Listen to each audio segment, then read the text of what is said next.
I've watched folks long enough to know that the ones who get overlooked are usually the ones worth seeing. Loneliness, real loneliness, isn't about being alone. It's about standing in a room full of people who look right through you. This story reminded me of that. It happened in a small western town, back when the world moved slower, but hearts broke just as fast. The rooster hadn't crowed yet when Lucy's hand found the cold edge of the kitchen table. 4 o'clock. Same as yesterday. Same as the 3 years before that. She struck a match. The coal oil lamp flickered, throwing shadows across 2 empty chairs where her parents used to sit. The smell of sulfur faded. She didn't look at those chairs anymore. On the table, a letter, yellowed. Edges soft from years of touching. Her father's last words. Written the night before the fever took him. She folded it, slipped it into her apron pocket. Outside. Gray light crept across the dirt road to town. Market day. The day she dreaded most. If you're watching from a small town or a big city where nobody knows your name, tell me where you're tuning in from. And if you've been enjoying these stories, we'd be grateful if you'd consider subscribing. The town square smelled of horse dung and fresh bread from the bakery on the corner. Lucy kept her head down as she passed the general store. Mrs. Patterson was arranging bolts of fabric in the window. The woman's hand stopped moving when Lucy walked by, then started again. Faster. A crowd had gathered near the wooden platform where Mayor Morrison stood, thumbs hooked in his vest pockets. His voice carried across the square like a preacher on Sunday. Tradition our fathers built. The mountain cowboys are coming down next Saturday. Time for our unmarried ladies to meet some fine, hard-working men. Cheers erupted. Women clutched their daughters' arms. Young girls whispered behind gloved hands. Lucy stopped at the edge of the crowd. She needed salt. That was all. Salt and lamp oil. Every unmarried woman should attend. The mayor's grin stretched wide. Ain't no law, but folks will talk if you don't show. Tradition. Lucy's fingers tightened around the handle of her basket. She turned to leave. 2 figures blocked her path. Martha Harper, 17, blonde curls pinned beneath a blue bonnet. Jane Harper, 15, same curls, same smirk. The smell of rose water drifted from their dresses. Lucy, Martha's voice dripped honey. You'll be coming Saturday, won't you? The basket handle bit into Lucy's palm. Mother says everyone must participate. Jane tilted her head. Even you. Who knows? Martha leaned closer. Something sour underneath the perfume. Maybe one of those mountain men lost his spectacles. Laughter. Sharp. Hi. Lucy said nothing. Her throat had closed. She stepped around them, shoulder brushing Martha's sleeve. Don't forget to wear something pretty, Jane called after her. Oh, wait. More laughter. Fainter now. Lucy's boots kicked up dust as she walked. One step. Another. The general store could wait. The salt could wait. The road home stretched ahead, empty and long. She didn't stop until she reached the 2 wooden crosses behind her cabin. The grass had grown tall around them. She should cut it. She never did. Lucy knelt in the dirt. The earth was cool through her dress. They want me there. Mama, she whispered. They want to watch. The wind stirred the grass. No answer came. And then, hoofbeats, distant, coming down from the mountain road, Lucy looked up. The hoofbeats faded before Lucy could see the rider clearly. She stayed kneeling between her parents' graves, watching the dust settle on the mountain road. Whoever it was had turned off before reaching the main trail into town, heading toward the old cemetery on the ridge, the public one, where the town buried its dead before the new churchyard was built. Lucy rose slowly. Her knees ached from the hard ground. The afternoon sun pressed down on her shoulders as she walked back to the cabin. She had work to do, tomatoes to water, beans to check. The squash vines were spreading wild and needed trimming. She couldn't spend the day wondering about strangers on horseback. But the image stayed with her, the silhouette against the late summer sky, the way the rider had paused at the fork in the road, looking down at the town below. The next morning, Lucy went to the general store early. She needed lamp oil. The tin was nearly empty, and she couldn't afford another night of rationing light. The store was already crowded when she arrived. Women clustered near the fabric bolts, voices low and urgent. Mrs. Patterson stood behind the counter, her mouth moving fast. 7 years. Can you imagine living up there alone like some kind of hermit? Lucy stopped just inside the doorway. The smell of coffee and tobacco hung thick in the air. Daniel Mercer, one of the women said. I remember him. Worked cattle for the Hendersons before he disappeared. Didn't disappear. Mrs. Patterson leaned forward, relishing the attention. Ran off to Wyoming. Left his poor mother to die alone. Lucy's hand tightened on her empty oil tin. That ain't quite right. The voice came from the back of the store. Old Mr. Garrett, the blacksmith, stood by the nail barrels. His leather apron was dusty, his hands black with soot. Boy was working a cattle drive up north when Margaret took sick. Letter didn't reach him in time. He rode 3 weeks straight trying to get home. The women fell silent. Got here 3 days after they buried her. Mr. Garrett's voice was quiet, rough. I helped dig that grave myself. Daniel stood at the edge of it for 2 hours. Didn't say a word. Next morning, he was gone, up the mountain. Ain't seen him since. Mrs. Harper pushed through the group, her face pinched. 7 years without speaking to another soul? That's not grief. That's madness. That's none of our business, Mr. Garrett said. He picked up a box of nails and walked out without looking back. Lucy moved to the counter, set down her oil tin. Her heart was beating strangely fast.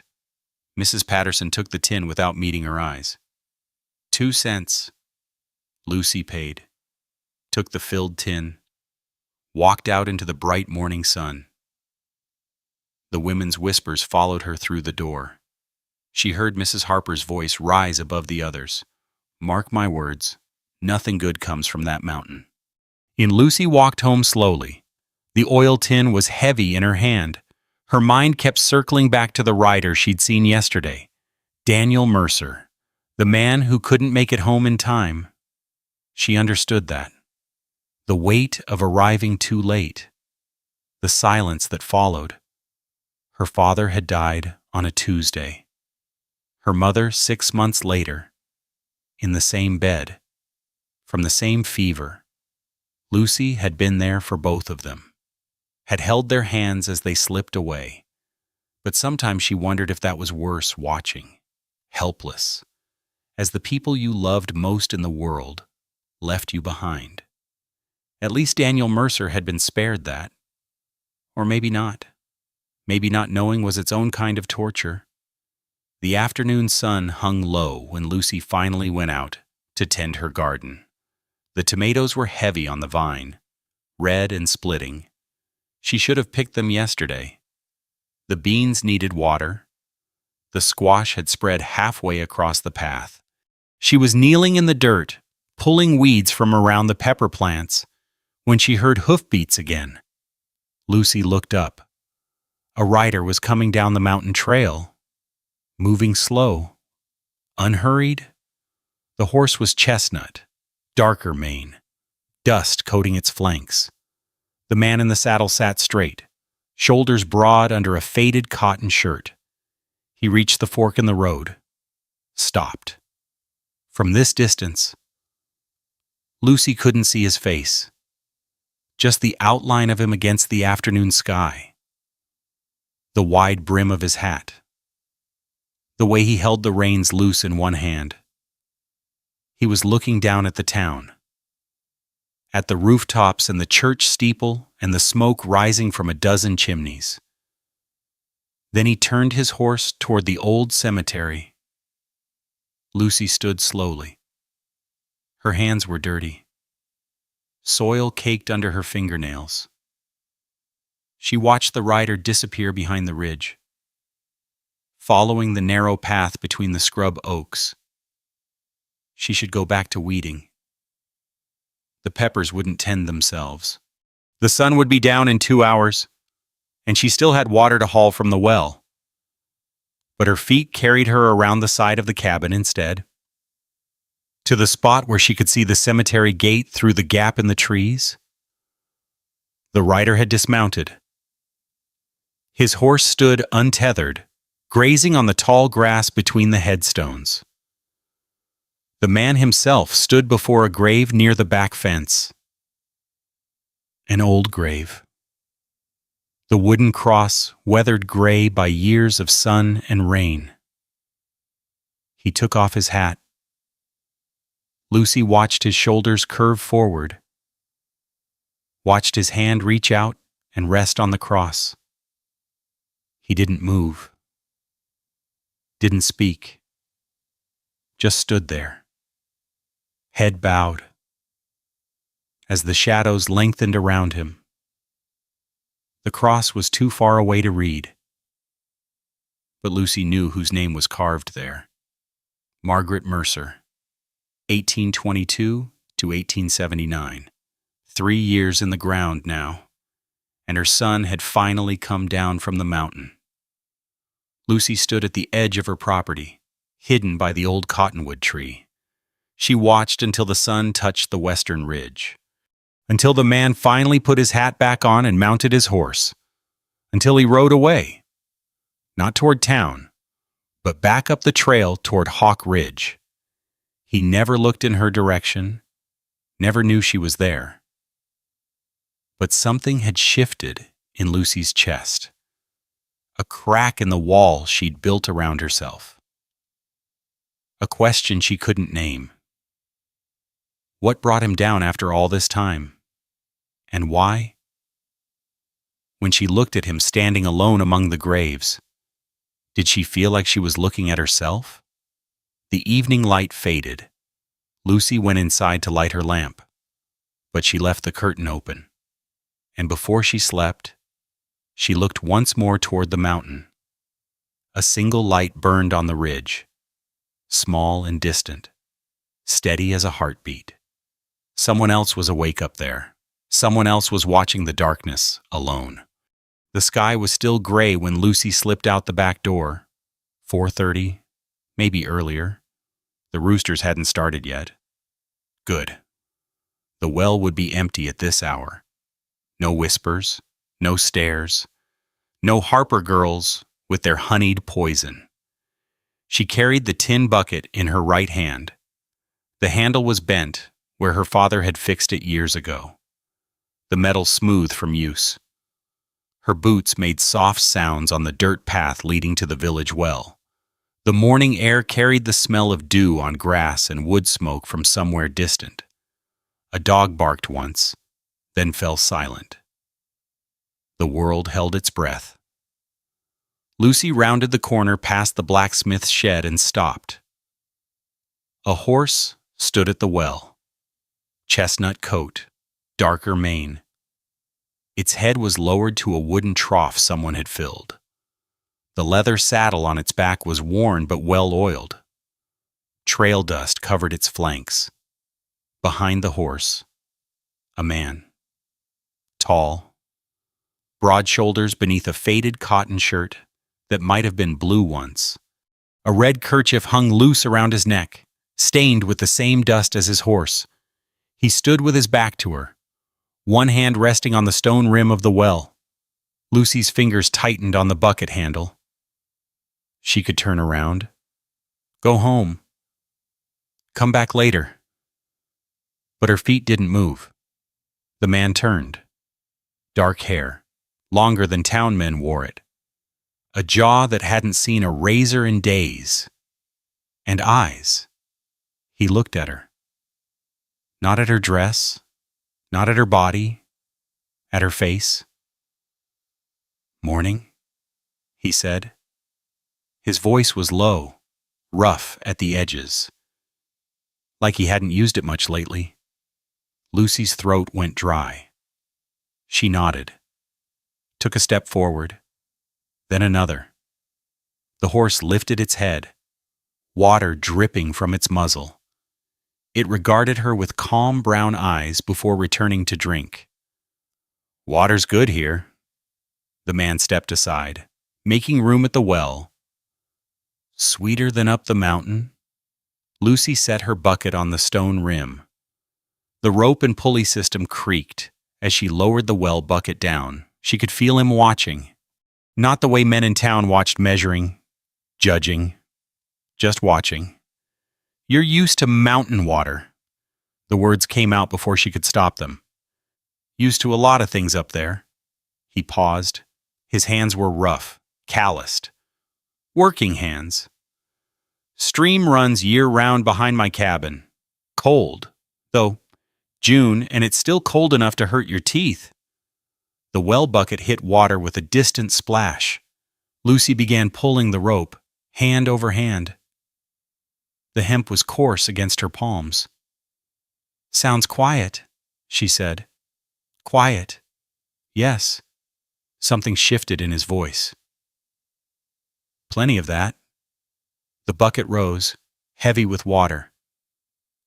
Lucy's arms strained. She'd done this 1,000 times, but today her hands trembled. Why were her hands trembling? She lifted the bucket to pour into her tin pail and her grip slipped. The bucket tilted. Water splashed across the stones. The tin pail clattered against the well rim and fell. His hand caught it. Fast. Steady. He set it upright on the stones without a word. Then he refilled it from the well bucket, the water streaming clear and cold. There. He pushed it toward her. His eyes met hers again. Brown. She noticed. Deep brown with flecks of something lighter near the center. Thank you. Her voice sounded strange to her own ears. Small. Daniel, he said. Daniel Mercer. She should give her name. That was what people did. But her tongue felt thick. Lucy, she managed. Lucy Warren. He nodded. Didn't smile. Didn't look away either. You're the one lives out past the old Miller property. Old Garrett mentioned you yesterday. Said you sell vegetables at the Saturday market sometimes. So that was how he knew. Lucy's chest loosened slightly. Mr. Garrett. Of course.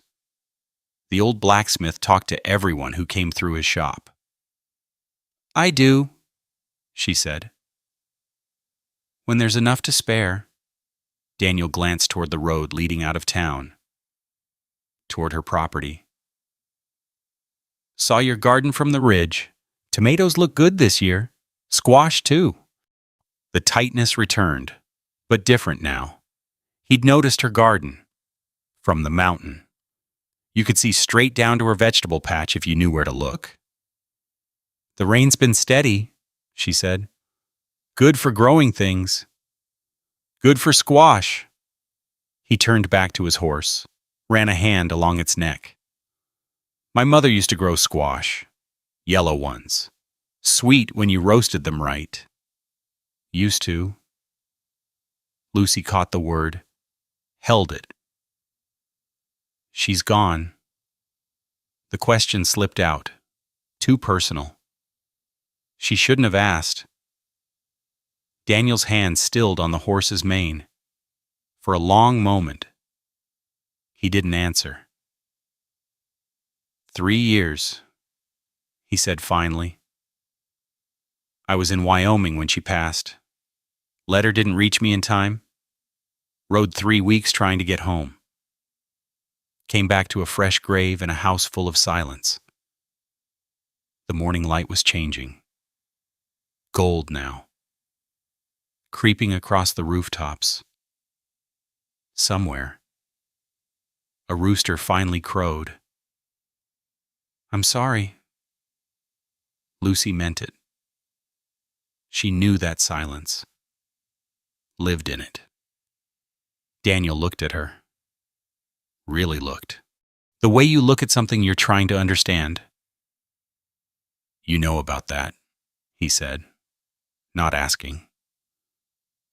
Yes.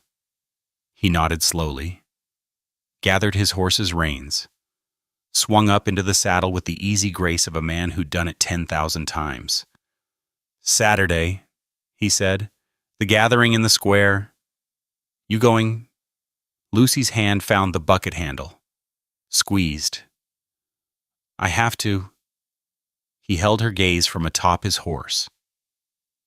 The early sun caught the dust in his hair, turned it almost bronze. Reckon I'll see you there. Then, he turned the horse toward the mountain road. The hooves made soft sounds on the packed earth. Lucy watched until he disappeared around the bend past the blacksmith's shed. The bucket was heavy in her hand. Full. She didn't remember filling it all the way. She walked home slowly. The sun warmed her back.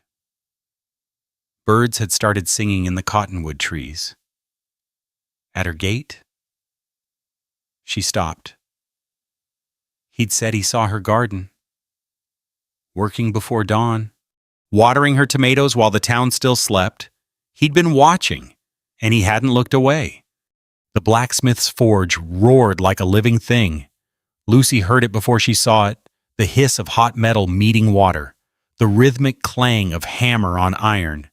She was walking back from the general store, a small sack of flour tucked under her arm, when she noticed the chestnut horse tied outside. Same horse, same worn saddle, same trail dust. She should keep walking. The cabin waited. Bread needed baking. There was no reason to stop. Her feet stopped anyway. Through the open doors of the smithy, she could see the forge fire burning orange and white. Old Mr. Garrett stood by the bellows, pumping air into the coals. But he wasn't the one holding the hammer. Daniel Mercer had stripped down to his undershirt. Sleeves rolled past his elbows. Sweat darkened the fabric across his shoulders. He held a horseshoe in long tongs, turning it in the flames until it glowed the color of sunset. The hammer came down. Sparks flew like fireflies. The sound rang through the afternoon heat. Miss Lucy, McGarrett's voice cut through the noise. He waved a gnarled hand toward the wooden bench outside the shop. Come sit. Too hot to be walking in this sun. She couldn't refuse without being rude. Lucy set her flour sack on the bench and lowered herself onto the rough planks. The wood was warm through her dress. Inside, Daniel glanced up. Their eyes met. He nodded once, then returned to his work. Mr. Garrett shuffled out, wiping his hands on a leather apron blackened by years of soot. Daniel here's fixing his mare's shoes. Learned smithing from his daddy. He did. Good hands. Lucy watched those hands guide the glowing metal to the anvil. Precise, patient. The hammer fell again, shaping the curve of the shoe with 3 measured blows. "Didn't know you worked iron," she said. Daniel didn't look up. "Learned young? Father ran a forge in Colorado before we moved here. Said a man who can't fix his own horse's feet can't call himself free." The horseshoe hissed as he plunged it into the water barrel. Steam rose in a white cloud. The smell of hot metal and wet coal filled the air. Mr. Garrett chuckled and retreated inside to tend the bellows. Lucy sat in the shade, watching Daniel work. He moved with economy, no wasted motion, no hurry. Each action flowed into the next like water finding its course. "Your tomatoes," he spoke without turning. "They coming up good? Better than last year. The beans, too." "Rain's been steady." He pulled the cooled shoe from the water, examined it against the light. "Good for growing things." "Good for squash," Lucy said. "Mine are twice the size they were in July." Daniel set the shoe aside and reached for another. His hands were steady as he positioned it in the tongs. "Up on the ridge. I grow potatoes mostly. Don't need much tending. Dig them up in fall. Store them in the root cellar. They keep. Like you." The words left her mouth before she could catch them. Lucy's cheeks flushed. She stared at the flour sack in her lap. Daniel's hammer paused mid-swing. He looked at her through the forge smoke. "Like me, how?" "Nothing. I didn't mean. You meant something." His voice held no accusation, just curiosity. "Say it." Lucy's fingers twisted in her apron. The fabric was damp with sweat from the walk. "You keep to yourself," she said quietly. "Don't need much tending. Just grow where you're planted." The hammer came down. Once, twice. The horseshoe curved beneath his blows. "Don't need," Daniel said. "Ain't the same as don't want." He didn't elaborate. The fire crackled. Mr. Garrett hummed a tune from somewhere deep in the shop. Lucy should leave. This conversation had wandered into territory she didn't recognize. She reached for her flour sack. "What do you read?" Daniel asked. "At night, when the lamp's burning." Her hand froze on the burlap.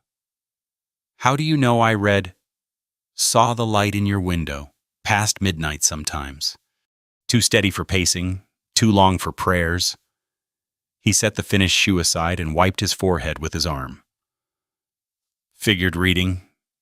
She had never considered that someone might notice, that anyone cared enough to wonder what Lucy Warren did alone in her cabin after dark. "Poetry," she said. "Longfellow, mostly."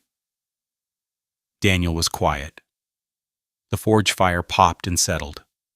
Outside, a wagon rattled past on the main road. "I have a book of his." His voice dropped, rough at the edges. "Keep it by my bed. Read it when the nights get long." Lucy stared at him. This man who lived alone on a mountain for 7 years, who ran from grief the same way she wanted to, who read poetry in the dark. Something shifted in her chest, loosened. "The one about the village blacksmith?"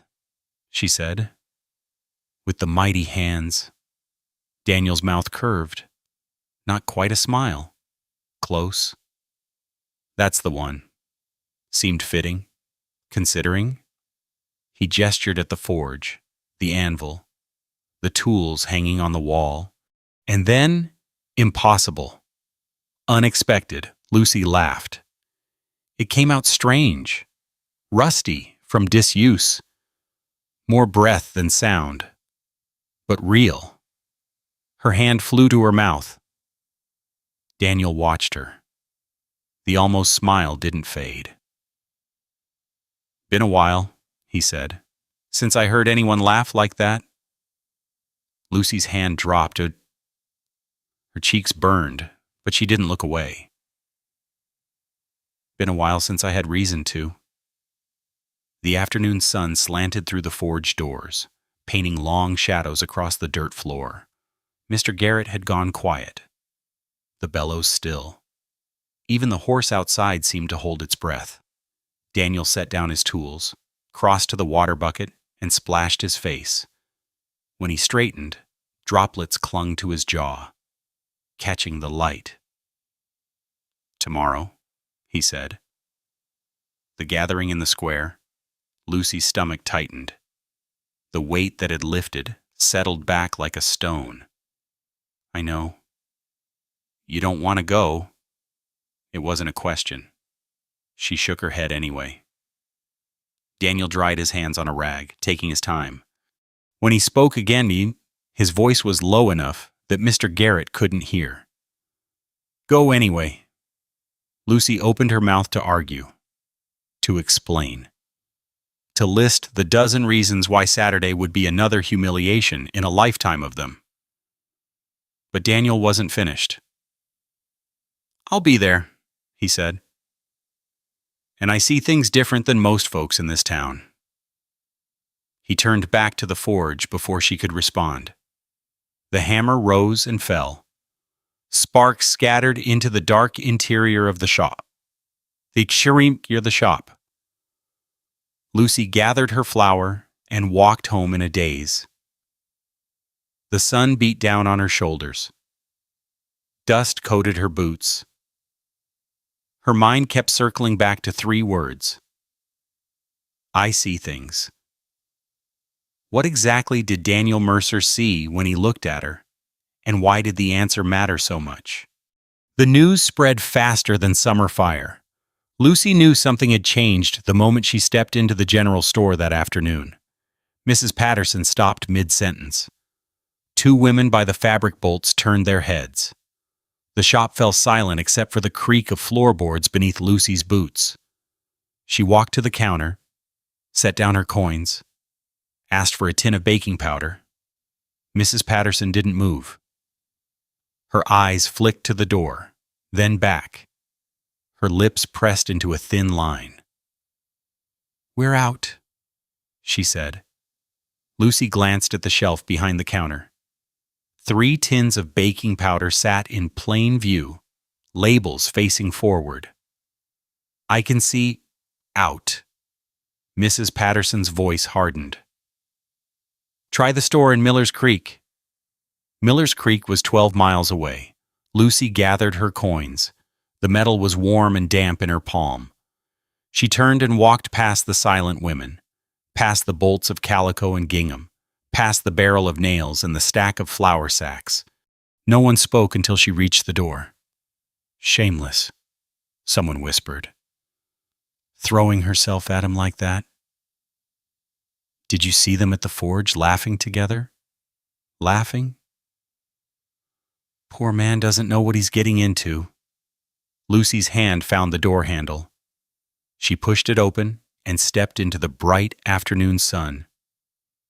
Across the street, Mrs. Harper stood on the boardwalk outside her dress shop. Martha and Jane flanked her like 2 pale shadows. All 3 watched Lucy emerge from the general store. Mrs. Harper's eyes narrowed. She leaned toward her daughters, her mouth moving rapidly.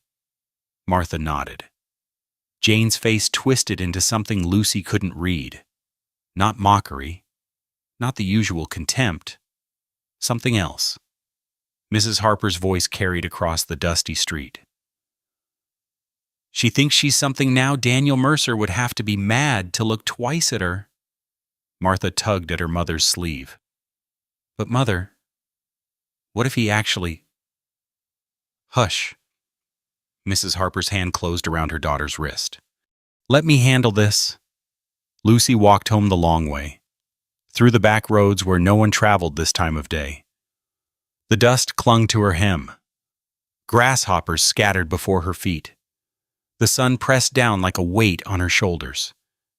At the cabin, she bolted the door, drew the curtains, sat in the dim kitchen and listened to her own breathing. They knew. Everyone knew. Daniel Mercer had spoken to her twice now, and the town had taken notice. The afternoon crawled by. Lucy tried to read, but the words swam on the page. She mixed bread dough but forgot the salt. She stood at the window and watched the light change from gold to amber to gray. Sunset came. Then dusk. The coal oil lamp flickered to life on the table, casting long shadows across the empty chairs. Lucy sat in her mother's rocker by the cold fireplace. The chair creaked with each small movement. Outside, crickets began their evening chorus. A dog barked somewhere distant. The world settled into darkness. She was almost asleep when the glass shattered. The sound exploded through the cabin, sharp, violent, wrong. Lucy jerked upright. Her heart slammed against her ribs. Glass fragments scattered across the kitchen floor, catching the lamplight like scattered stars. A rock lay among the shards, fist-sized, wrapped in paper. Lucy's legs wouldn't move. She stared at the broken window, at the night air flowing in through the jagged hole, cold now. The temperature had dropped. Seconds passed, maybe minutes. The crickets had gone silent. Finally, her body obeyed. She crossed the room on unsteady feet, knelt on the wooden floor, ignoring the bite of glass against her knees. Her fingers found the rock, the paper. The handwriting was rough. Letters pressed hard enough to tear the surface. "Don't shame this town." Lucy's hands trembled. The paper shook. She read the words again and again. "Don't shame this town." As if she were the shameful one. As if speaking to a man at a well, at a forge, was a crime deserving punishment. The lamp flame wavered in the breeze from the broken window. Lucy's shadow danced on the wall behind her, large and distorted. She could board up the window, clean the glass, pretend nothing happened. She could stay home Saturday, miss the gathering. Let the Harper girls have their victory. She could sell the cabin, leave this place where her parents lay buried, start over somewhere nobody knew her name or her shape or her shame. But where would she go? She had no money saved, no family waiting in another town. The vegetables she sold at market barely covered salt and lamp oil. The options circled her mind like vultures. Lucy pulled herself up. Her knees stung where the glass had cut through her dress. Small spots of blood seeped through the faded calico. She didn't care. She walked to the window, the unbroken one, facing north, and looked out. The mountain rose against the night sky, a darker mass against the darkness. No moon tonight, no stars visible through the haze. But there high on the ridge, a single point of light, warm, steady, yellow gold. Daniel's cabin. Lucy pressed her palm flat against the cool glass. Her breath fogged the surface. He was up there, reading, maybe, sitting by his own lamp in his own silence, thinking his own thoughts. Did he know what his attention had cost her? Did he understand how small this town could make itself? The light didn't waver. It burned on, patient and distant, like a lighthouse on a shore she couldn't reach. Her father's voice came back to her. Not from the letter this time. From memory. From years ago. When she was 12 and came home crying because the other children had called her names. You stand up, Lucy girl. You stand up and you walk back in there and you show them who you are. But they'll laugh at me. Let them laugh. Laughter can't break bones. Can't break spirit either, unless you let it. Lucy's hand dropped from the window.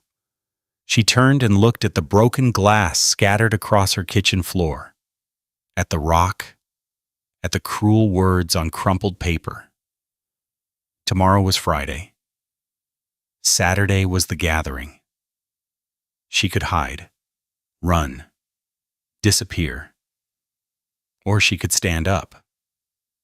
The decision rose in her chest, hard and hot.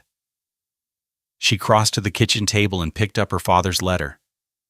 The paper was soft as cloth now, worn thin from years of touching. "You deserve better than what they say, Lucy girl." She folded it carefully, slipped it into her apron pocket, felt its weight against her hip. Then she found the broom and began sweeping up the glass. Outside, the wind picked up. Clouds rolled down from the mountains, heavy and dark. The smell of rain drifted through the broken window. A storm was coming, and Lucy Warren had made her choice. Sleep wouldn't come. Lucy lay in her bed, staring at the ceiling. The broken window was covered now with a piece of oilcloth nailed to the frame. It flapped in the wind like something trying to escape. The storm had rolled through around midnight, brief and violent. Thunder cracked. Lightning split the sky. Rain hammered the roof and turned the yard to mud. Then silence. The kind that pressed against your ears. 2 o'clock? Maybe 3? Lucy gave up. She pulled on her boots and wrapped a shawl around her shoulders. The cabin felt too small. The walls too close. The air too thick with memories and fear and something that tasted like surrender.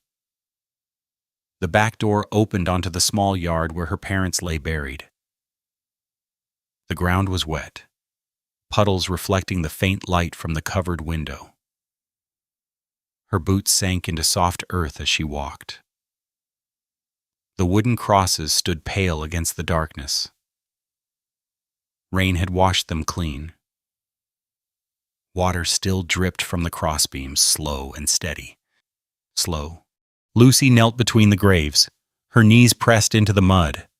Cold seeped through her dress, through her skin, into her bones. She didn't care. Let the earth have her. Let it swallow her whole. "I don't know what to do," she whispered. Her voice cracked on the last word. "I thought I was strong, like you said. But I'm not. I'm not strong at all." The wind stirred the grass. No answer came. "They threw a rock through my window. They won't sell me baking powder. They look at me like I'm something dirty. And all I did was talk to someone. That's all. Just talked." Her hands found the wet ground, fingers digging into mud. The cold was sharp, almost painful. Good. Pain was real. Pain proved she still existed. Should I leave, sell the house, take what little money there is, go somewhere else? She laughed. But it came out wrong, bitter, broken. Where would I go? Who would want me? The fat girl from nowhere with nothing to offer. The words hung in the air. Lucy heard them echo back to her, the same words the Harper girls whispered. The same judgment the whole town passed with every sidelong glance. She had become her own enemy. The realization hit her like a blow. Her chest caved inward. Her shoulders curled. She bent forward until her forehead touched the wet earth between the two graves. The mud was cold against her skin. It smelled of rain and rot, and something older. Something final. Her mother had smelled like soap and bread dough. Her father liked tobacco and leather. Now there was only this. Dirt and darkness, and the weight of 3 years alone. "Please," She breathed into the ground. Tell me what to do. Give me a sign. Anything. Nothing. Lucy stayed there, bent in two, her face pressed against the mud. Her shawl slipped from her shoulders and pooled on the wet grass. Rain began again light this time, a mist more than a shower. It settled on her hair, her back, her trembling hands. She had never felt so small, so worthless, so completely erased. The night stretched on. The mist thickened. Lucy's body grew numb from the cold, from the position, from the emptiness that had hollowed her out. She should get up, go inside. But why? What waited for her there? More silence, more fear, more counting the hours until Saturday came and finished what the rock had started. She could stay here. Let the rain soak through her. Let the cold take her. Just stop. It would be so easy to stop. The thought terrified her. And for one dark moment, it didn't. Lucy's fingers clawed deeper into the mud. She pushed herself up not to her feet, just to her hands and knees. Her dress was ruined. Brown stains covered the front from hem to collar. Mud caked her palms, her arms, her face where she'd pressed it to the earth. She looked at herself in the faint light from the cabin window. A creature of dirt and rain, barely human. Exactly what they said she was. Something broke loose inside her. A sound came out half sob, half something else. Surrender. Or its opposite. She couldn't tell anymore. The hours passed. The rain stopped. The sky began to lighten in the east gray first, then pale pink. Lucy sat in the mud between her parents' graves, arms wrapped around her knees, shivering. Her body ached. Her eyes burned from exhaustion. But she was still here, still breathing. She had no tears left, no strength, no hope, just the slow understanding that the sun would rise whether she wanted it to or not, that the day would come, that Saturday would come, and she would have to face it, or not. The choice remained hers, even if it didn't feel like one. The first true light broke over the ridge, golden, warm. It touched the wet grass, the wooden crosses, the ruined woman sitting in the mud. Lucy blinked. Something was different. At the front gate, she could see it from here. Through the gap between the cabin and the shed, something small rested on the gatepost. Something that hadn't been there when the storm rolled through. She stood. Her legs protested, stiff and aching. Her dress clung to her body, heavy with water and dirt. She didn't care. She walked around the cabin, each step squelching in the soft ground. The gatepost held a single flower, purple, small, delicate petals still beaded with moisture. Lucy had seen this flower before in the high meadows above the tree line, where the air was thin and the wind never stopped. Mountain lupine. It only grew on Hawk Ridge. She reached out. Her fingers mud-caked. Trembling closed gently around the stem. The petals were soft as silk against her ruined hands. Someone had ridden down the mountain in the dark, in the storm. Left this here. Ridden away without waking her. Lucy lifted the flower to her face. It smelled faintly of rain and something else. Something clean. She turned and looked up at the ridge. The sun was rising behind it now. turning the sky to fire. The trail that led to Daniel's cabin wound up the slope like a pale ribbon. In the mud by the gatepost, half filled with rainwater, but still visible. A single hoof print pointed back toward the mountain. Shine. The square smelled of sawdust and sweat and something else. Anticipation? Fear? Lucy couldn't tell which was hers. She stood at the end of the line, 12 women in their finest dresses, arranged along the wooden platform the men had built yesterday. Red, white, and blue bunting hung from the posts.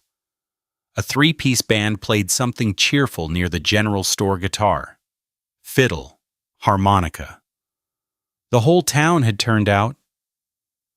Lucy wore her mother's calico, the same faded blue dress she wore every Sunday. She had scrubbed the mud out last night, scrubbed until her knuckles ached and bled. The fabric was still damp at the seams. No one had spoken to her when she arrived. The other women shifted away when she took her place. A gap opened on either side of her 2 feet of empty platform that might as well have been a canyon. Mayor Morrison stood at the front of the crowd, his voice booming across the square. Welcome, welcome, our mountain men have come down to find good wives. Let's show them what our town has to offer. Applause. Whistles. Lucy's hands hung at her sides, fingers curled into loose fists. The cowboys stood in a cluster near the water trough. 8 men, maybe 9, sun-darkened faces, work-worn clothes. They shuffled and muttered among themselves, casting glances at the line of women. Lucy didn't look for Daniel. She kept her eyes forward, fixed on a point somewhere beyond the crowd. If she looked for him and didn't find him, she would break. And she had promised herself on her knees in the mud, with dirt on her face and rain in her hair, that she would not break. Not here. Not in front of them. All right, gentlemen. The mayor clapped his hands. Step forward and make your choice. The first cowboy was young, barely 20. He walked along the platform with his hat in his hands, face red as a beet. His eyes found Martha Harper immediately. She smiled, practiced. Perfect. He stopped in front of her and mumbled something Lucy couldn't hear. Martha took his arm. They stepped down together. Applause. The second man chose Jane Harper. More applause. The third chose a blonde woman Lucy didn't know. The fourth? A redhead from the farm on Miller Road. One by one, the cowboys made their selections. One by one. The women stepped down from the platform. The gap around Lucy grew wider. The space where she stood became its own island. 6 women left, then 5, then 4. Lucy's throat tightened. Her pulse beat in her ears, drowning out the band, the chatter, the mayor's jovial commentary.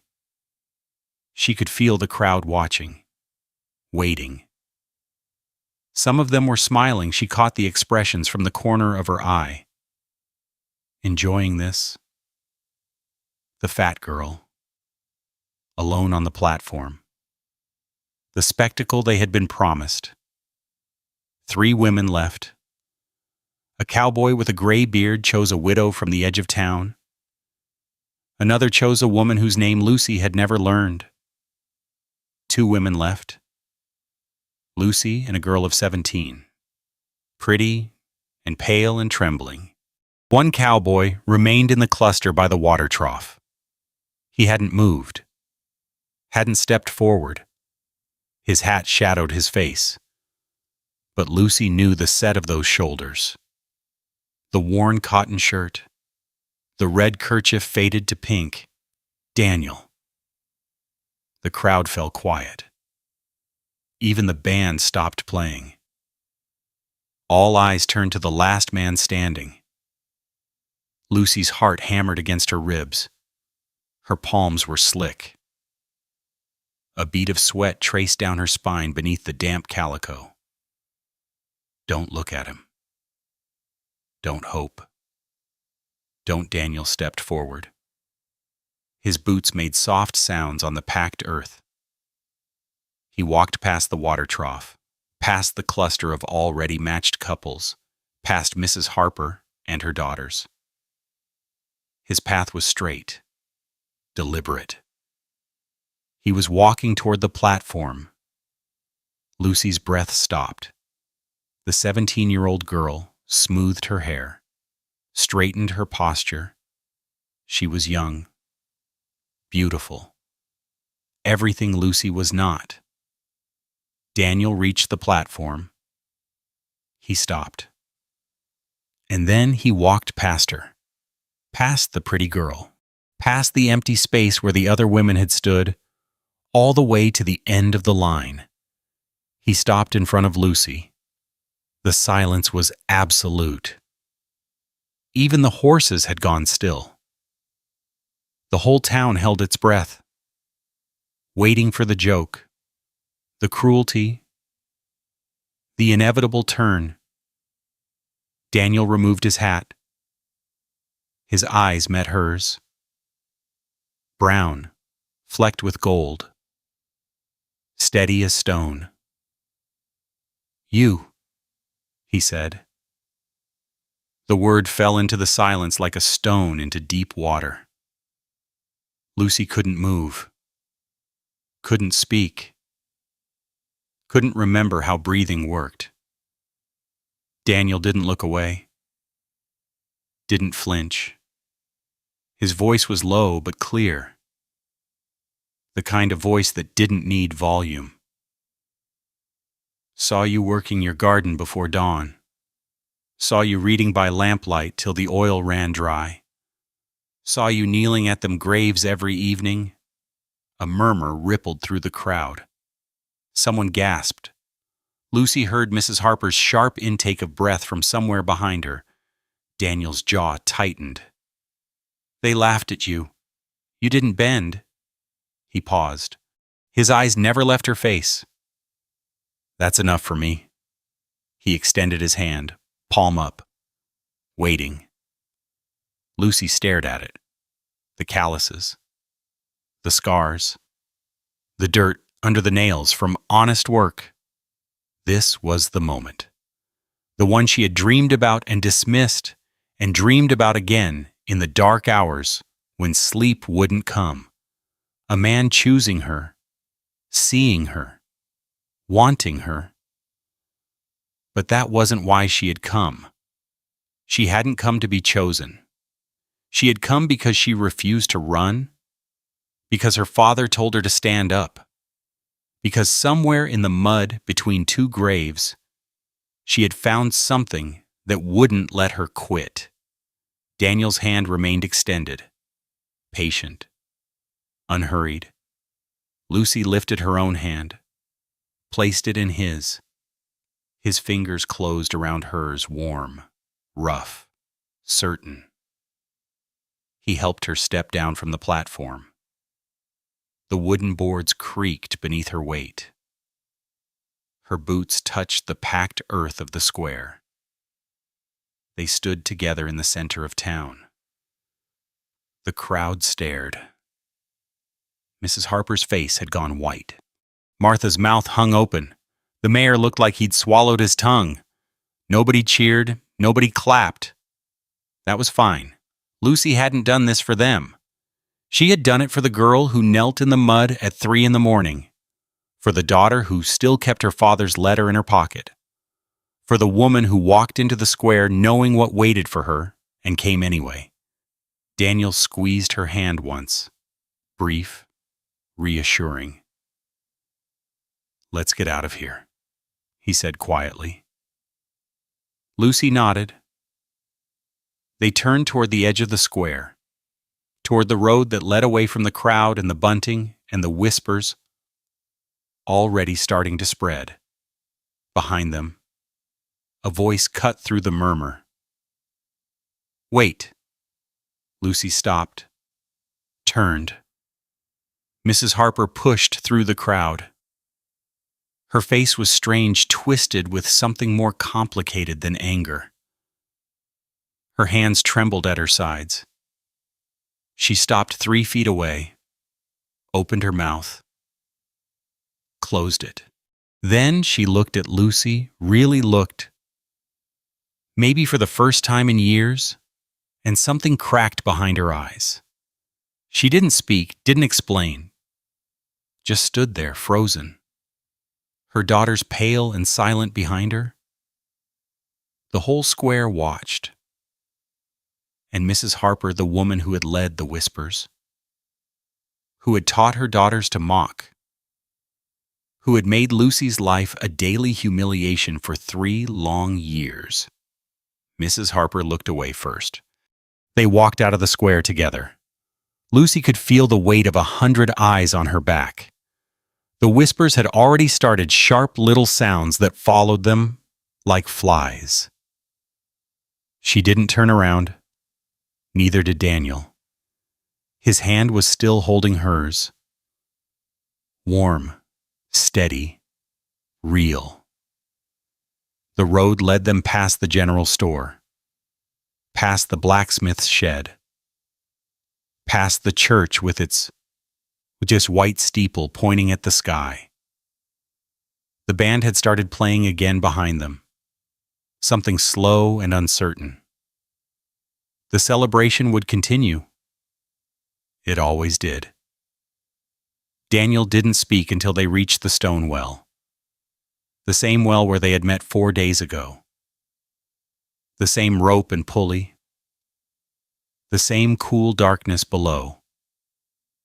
He released her hand and leaned against the stone rim, looking out at the road that led toward the mountains. Lucy stood beside him. Her legs ached from standing on the platform. Her dress was still damp at the seams, but something had shifted inside her chest. Something that had been clenched tight for 3 years was beginning to loosen.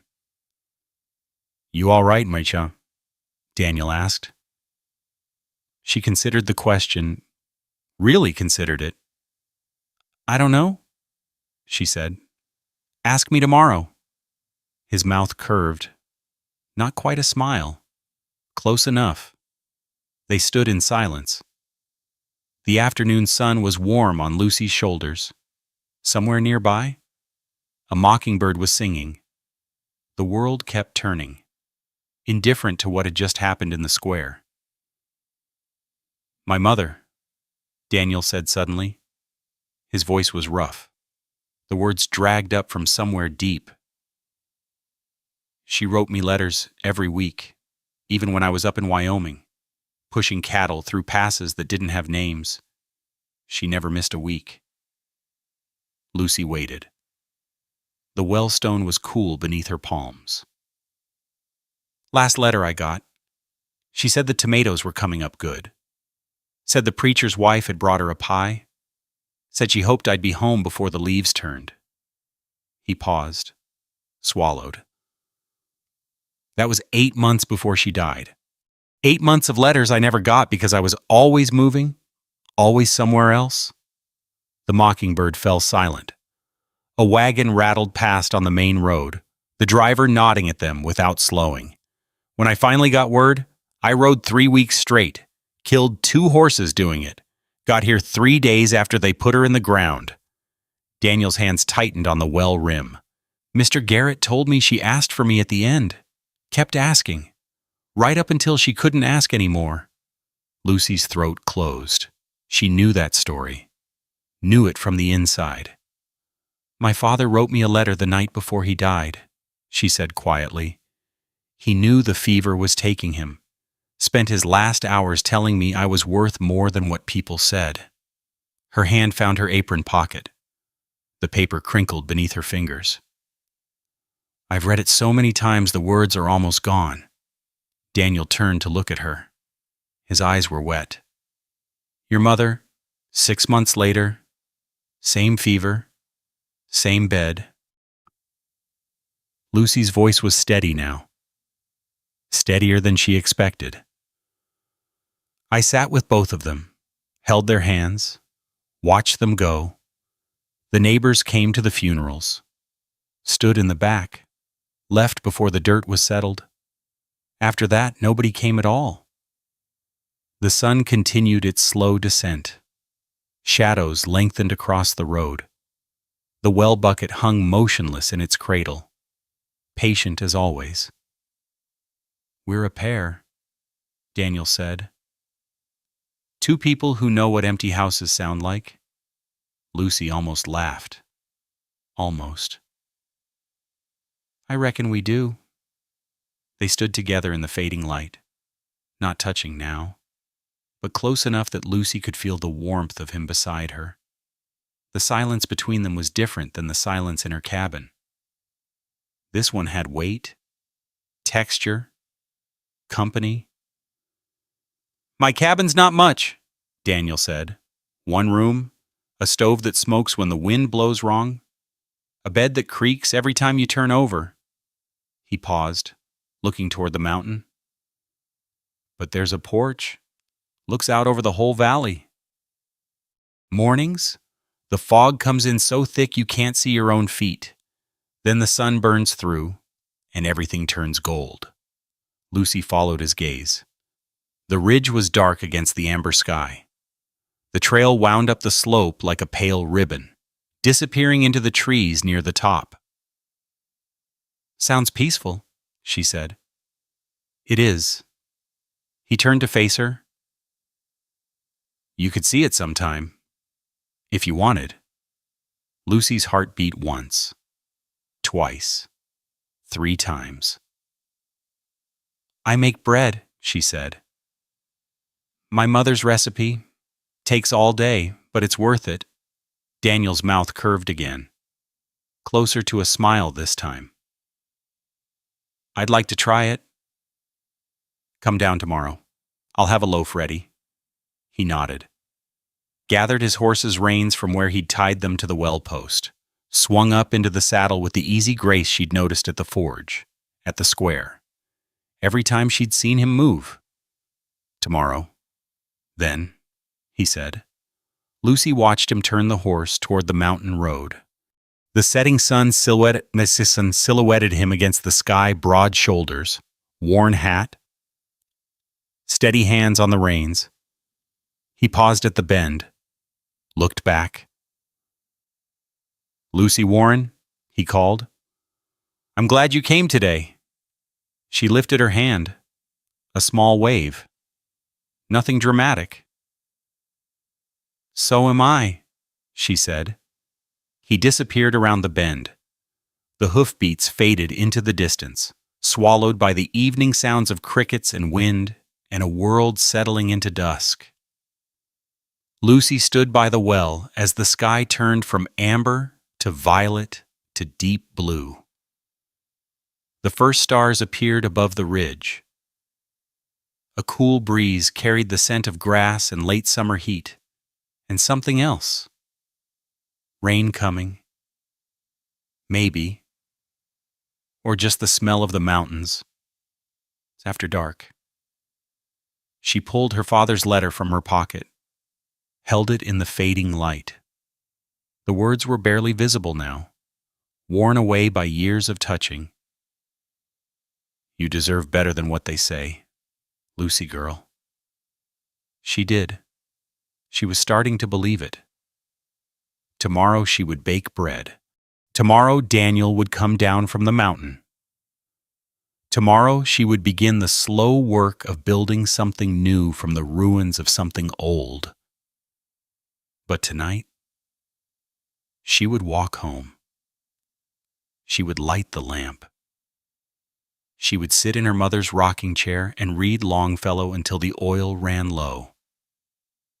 And for the first time in 3 years, the silence would feel less like punishment and more like peace.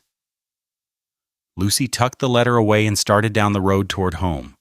Her boots raised small clouds of dust that caught the last light and shimmered like gold. Behind her, the town was quiet now. The celebration had ended. The square was empty.